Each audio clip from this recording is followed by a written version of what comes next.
যদি হিন্দুত্ববাদী শক্তি, মূর্তি পূজারী, দেশ বিরোধী শক্তি কোন ধরনের প্রতি বিপ্লব করার চেষ্টা করে, রব্বে কাবার কসম, যার যা কিছু আছে, যে যেখানে আছে না কেন, যে যেই দল করুক না কেন, প্রত্যেকে 24 ঘন্টার নোটিশে ফ্যাসিবাদের দোসরদের বিরুদ্ধে লড়াই করবার জন্য ময়দানে নেমে আসতে হবে। পরিষ্কার বলি, ছাত্রদের কাছে আবেদন রেখে বলে যাই, এবার যে সংগ্রাম আমরা করেছি, এবার যে আন্দোলন করেছি, এই আন্দোলন ছিল ফ্যাসিবাদের বিরুদ্ধে, এই আন্দোলন ছিল বাংলাদেশের পক্ষে, এই আন্দোলন ছিল গণমানুষের পক্ষে, এই আন্দোলন ছিল গণমানুষের অধিকার আদায়ের জন্য। আরেকটা সংগ্রাম হবে, যার নেতৃত্ব দেবে বাংলাদেশের তালেবান, যার নেতৃত্ব দেবে কওমি মাদ্রাসার ছাত্ররা, যার নেতৃত্ব দেবে আলেম ওলামাদেরকে যারা মহব্বত করে তারা। আমি পরিষ্কার বলি, আগামীর অভ্যুত্থান যা হবে, আগামীর গণ আন্দোলন যা হবে, সেই গণ আন্দোলনের পরে আমরা বাংলাদেশে পরিপূর্ণ ইসলামী হুকুমত দেখতে পারবো ইনশাআল্লাহ। ভারতীয় মিডিয়ায় কেবলমাত্র সংখ্যালঘু নির্যাতনের খবর ছাপানো হয়, আর বাংলাদেশের বাস্তবতা হচ্ছে, বাংলাদেশ এখন সংখ্যালঘুরা পৃথিবীর যে কোনো দেশের সংখ্যালঘু থেকে যে কোনো সময় থেকে ভালো আছে এবং শান্তিতে আছে। তবে তারা একটা চেষ্টা করতেছে, কিভাবে এই দেশে সংখ্যালঘুদের উপর নির্যাতন হচ্ছে এই বলে দেশের পরিস্থিতি আবারও তারা ঘোলাটে করতে চায়। পরিষ্কার বলি, বিজয়, স্বাধীনতা আনা যতটা সহজ, তার চাইতে স্বাধীনতা রক্ষা করা কিন্তু ততটা সহজ নয়। ছাত্র জনতাকে বলি, ষড়যন্ত্র হচ্ছে।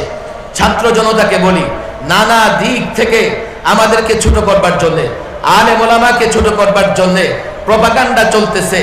যাই চলুক না কেন, আমরা আমাদের অবস্থান ক্লিয়ার রাখবো, আমরা আমাদেরকে মুক্তিকামী শান্তিকামী মানুষের কাতারে রাখবো।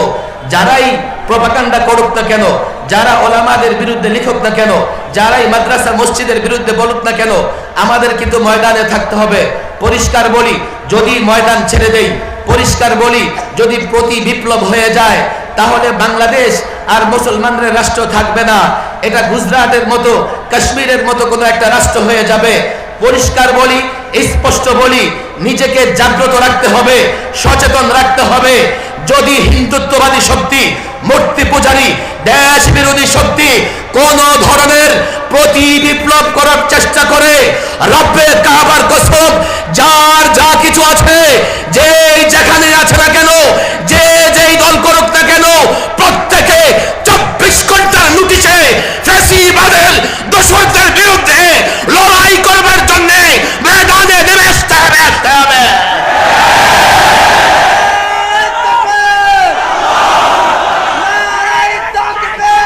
ছাত্রদের সরকার ক্ষমতায় আছে, কথা ঠিক না বেঠিক? এই ছাত্রদের সরকারকে যদি আমরা আফগানের ভাষায় বলি, কি বলতে হবে? তালেবান সরকার।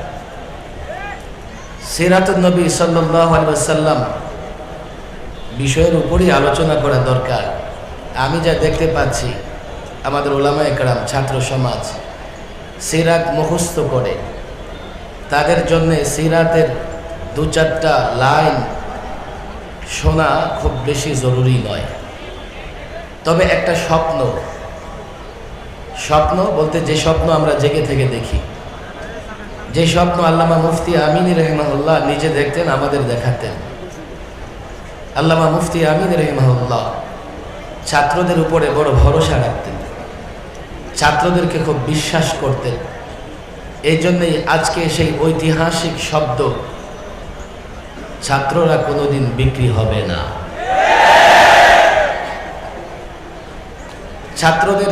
ছাত্রদের মাধ্যমেই আমরা একটা নতুন বাংলাদেশ পেয়েছি। আজকে আমরা মুক্ত। একটা সময় মনে হতো এই বুকে পাথর চাপা দিয়ে কতদিন থাকবো, 40টা মামলা মোকাবেলা করে কতদিন চলতে পারবো। মুক্ত আকাশের নিচেও নিজেকে কারাবন্দী মনে হতো। চিৎকার করে ভিতর থেকে কান্না আসতো, কবে পরিবর্তন হবে, কবে আবার দারাজ কণ্ঠে কথা বলতে পারবো। ভয় ভীতি ইত্যাদি পদদলিত করে কবে আবার জনতার সামনে কথা বলতে পারবো? ছাত্র সমাজের আন্দোলনে খুব দ্রুতই আল্লাহ তাবারক ওয়া তাআলা ব্যবস্থা করে দিয়েছেন, পট পরিবর্তন হয়েছে। আজকে ওলামা একরাম দেশের সর্বত্র প্রোগ্রাম করতেছে, আর এই প্রোগ্রামগুলো 2-4 হাজার লোকের নয়। টিএসসিতে প্রোগ্রাম হোক আর কোনো জেলা মহানগরে প্রোগ্রাম হোক, আলেমরা যেখানেই বক্তৃতা করতেছে সেখানেই হাজারো লাখো লোকের জমায়েত হয়ে যাচ্ছে। এটাই বাংলাদেশের বাস্তবতা, এটাই বাংলাদেশের আসল পরিচয়। কিন্তু বিগত রেজিম সরকার তারা বাংলাদেশের পরিচয় বদলে দিতে চেয়েছে। এই দেশটা পৌত্তলিকদের দেশ, মূর্তি পূজারীদের দেশ, তা বারবার তারা প্রমাণ করতে চেয়েছে। বাংলাদেশ তাওহীদি জনতার দেশ, শান্তিপ্রিয় শান্তিকামী জনতার দেশ। এই আন্দোলনের মাধ্যমে তা প্রমাণিত হয়েছে। সারা বাংলাদেশে শান্তিপূর্ণ পরিবেশে প্রতিদিন ওলামা একরাম প্রোগ্রাম করতেছে। বাকি আল্লামা মুফতি আমিন রহিমাহুল্লাহ যে স্বপ্ন দেখতেন, আমি মনে করি বাংলাদেশে এবারকার ছাত্রদের আন্দোলনের মাধ্যমে এই স্বপ্নটা আংশিক প্রতিফলিত হয়েছে। আমরা ফেসিবাদকে হটিয়ে একটা মুক্ত নতুন দেশ গঠন করতে পেরেছি। তবে চূড়ান্ত বিজয়ের জন্য আমাদেরকে আরেকটু লড়াই করতে হবে। পট পরিবর্তন হলেই আমি যা চাই সবই করতে পারবো না। পট পরিবর্তন হলেই এই মানব সমাজে শান্তি প্রতিষ্ঠার জন্যে, রাষ্ট্রীয়ভাবে শান্তি প্রতিষ্ঠার জন্যে ইসলামের বিকল্প নাই, রাসূলুল্লাহ সাল্লাল্লাহু আলাইহি ওয়াসাল্লামের আদর্শের বিকল্প নাই। আমি তো মনে করি আমাদের এটা প্রাথমিক বিজয় ছিল।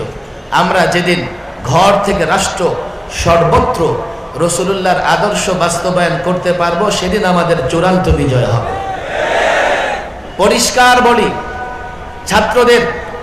ছাত্রদের কাছে আবেদন রেখে বলে যাই, এবার যে সংগ্রাম আমরা করেছি, এবার যে আন্দোলন করেছি, এই আন্দোলন ছিল ফেসিবাদের বিরুদ্ধে, এই আন্দোলন ছিল বাংলাদেশের পক্ষে, এই আন্দোলন ছিল গণমানুষের পক্ষে, এই আন্দোলন ছিল গণমানুষের অধিকার আদায়ের জন্য। আরেকটা আন্দোলন, আরেকটা সংগ্রাম হবে, যার নেতৃত্ব দেবে বাংলাদেশের তালেবান, যার নেতৃত্ব দেবে কওমি মাদ্রাসার ছাত্ররা, যার নেতৃত্ব দেবে আলেম ওলামাদেরকে যারা মহব্বত করে তারা। আমি পরিষ্কার বলি, আগামীর অভ্যুত্থান যা হবে, আগামীর গণ আন্দোলন যা হবে, সেই গণ আন্দোলনের পরে আমরা বাংলাদেশে পরিপূর্ণ ইসলামী হুকুমত দেখতে পারবো ইনশাআল্লাহ। এর জন্যই কাজ করতে হবে। শুধু বক্তৃতা সমাবেশ করে ঘরে ফিরে গিয়ে চুপ করে বসে থাকলে হবে না। একটা সময় এখন এমন হয়েছে, আমরা চাইলে ইসলামের সৌন্দর্য ঘরে ঘরে পৌঁছে দিতে পারি। আমি এই ছাত্র জনতাকে বলবো, এই সময়টা আসলে আমাদের অতীতের মতো কোনো সময় নয়। এই সময় আমরা প্রত্যেকটা যুবকের কাছে, প্রত্যেকটা বৃদ্ধের কাছে, প্রত্যেকটা ঘরে ঘরে আমরা যদি ইসলামের সৌন্দর্য পৌঁছাতে পারি, আগামীতে যখন আমাদের নেতৃত্বে আরেকটা গণ অভ্যুত্থানের সুযোগ হবে, এদেশের সমস্ত মানুষ আমাদের সঙ্গ দেবে। কথা ঠিক না বেঠিক? এখনই তো আমি যখন রাস্তায় বের হই, লালবাগের পাশে একটা গাড়ি রাখার জায়গা আছে রাস্তায়, গাড়ি ড্রাইভাররা বলে, হুজুর আপনারা আসার পর থেকে আর চাঁদা দেওয়া লাগে না। আমি বলি, যতদিন থাকবে আপনাদের চাঁদা দিতে হবে না, দুর্নীতি থাকবে না।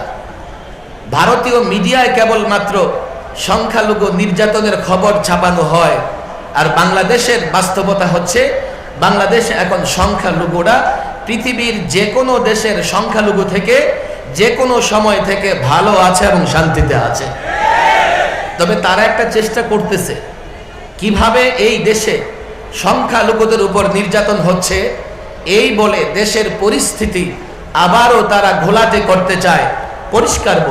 পরিষ্কার বলি, বিজয় স্বাধীনতা আনা যতটা সহজ, তার চাইতে স্বাধীনতা রক্ষা করা কিন্তু ততটা সহজ নয়। ছাত্র জনতাকে বলি, ষড়যন্ত্র হচ্ছে।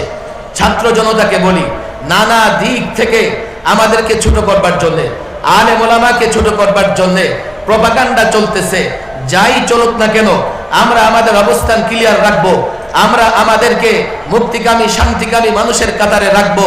যারাই প্রপাগান্ডা করুক না কেন, যারা ওলামাদের বিরুদ্ধে লিখুক না কেন, যারাই মাদ্রাসা মসজিদের বিরুদ্ধে বলুক না কেন, আমাদের কিন্তু ময়দানে থাকতে হবে। পরিষ্কার বলি, যদি ময়দান ছেড়ে দেই, পরিষ্কার বলি, যদি প্রতি বিপ্লব হয়ে যায়, তাহলে বাংলাদেশ আর মুসলমানদের রাষ্ট্র থাকবে না। এটা গুজরাটের মতো, কাশ্মীরের মতো কোনো একটা রাষ্ট্র হয়ে যাবে। পরিষ্কার বলি, স্পষ্ট বলি, নিজেকে জাগ্রত রাখতে হবে, সচেতন রাখতে হবে। যদি হিন্দুত্ববাদী শক্তি, মূর্তি পূজারী, দেশ বিরোধী শক্তি কোন ধরনের প্রতি বিপ্লব করার চেষ্টা করে, রব্বে কাবার কসম, যা